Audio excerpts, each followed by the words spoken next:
So let me ask you, you're walking down the street, you're in the subway, you're in the mall, you're at the stadium,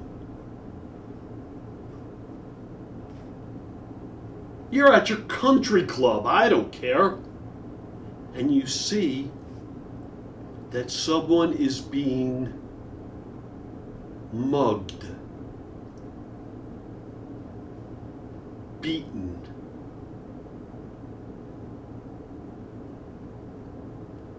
low end, big time harassed. Would you step in and try to assist? Think about it. I'm going to go under the covers to continue. Boy, this bed is just remarkably pretty. Just unbelievable. Can't put it. Beautiful. All right, we'll stack this up like this. Let me go under the covers. You'll see my feet lie comfortably.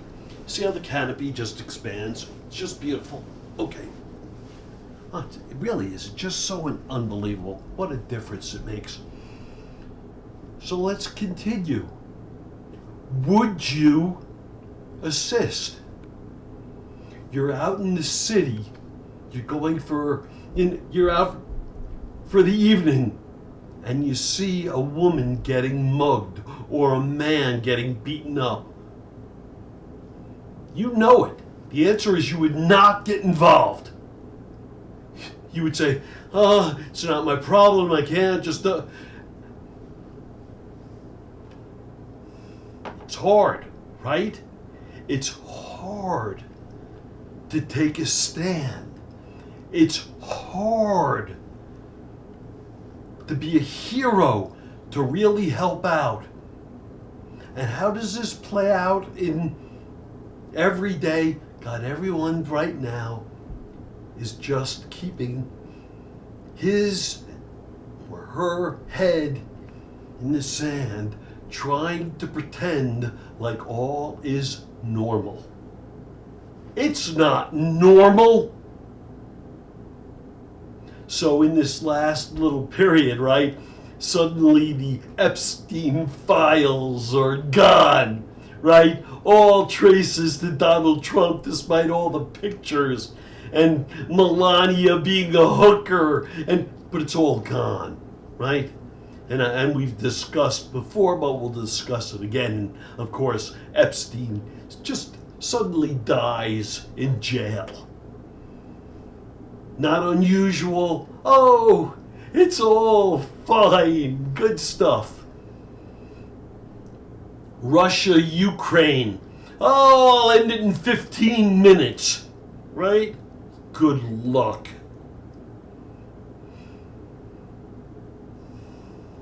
Israel, Iran. I don't know what you MAGA schmucks are consuming.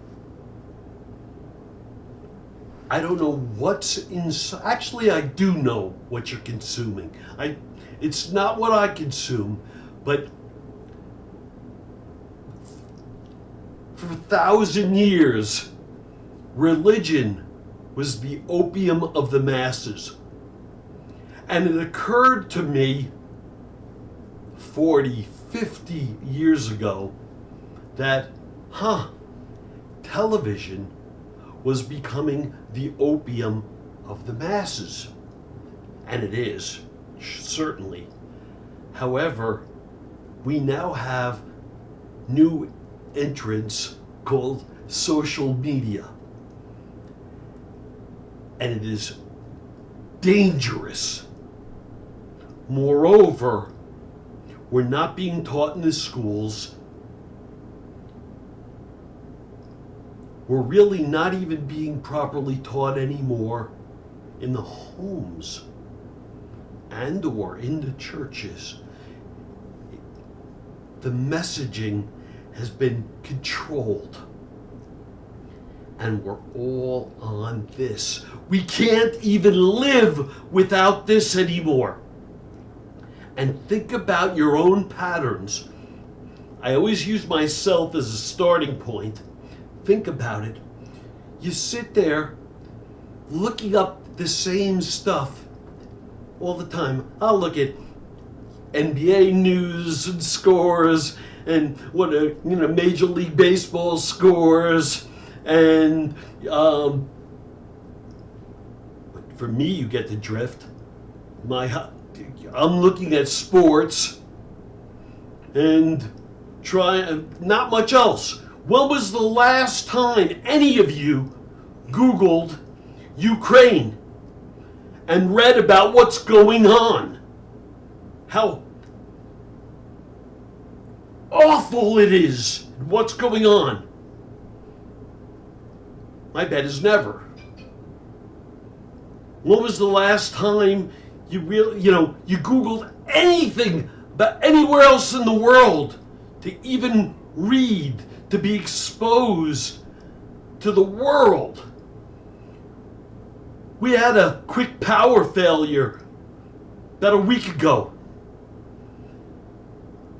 And I sat there and everything gets disrupted. And we just take everything for granted. Everything. What's on the grocery store shelves. The way we live our lives, we're so concerned with minutia. We've gotten away from what's real important. All we care, how rich, how hot. Got it. But everything else pales. And you don't realize how fragile until you do. You have that power failure and you realize, wow, it can all come toppling down. We don't really have balance. More, right? Oh, that's the American way. Well, it's a sick way. And if you just sit there and say, ha ha, Trump stands for decadence, and that's my kind of guy, well, you're a fool. Comfortable feet, heavy heart. This is Hal Mintz. Thumbs up for feet up, thank you.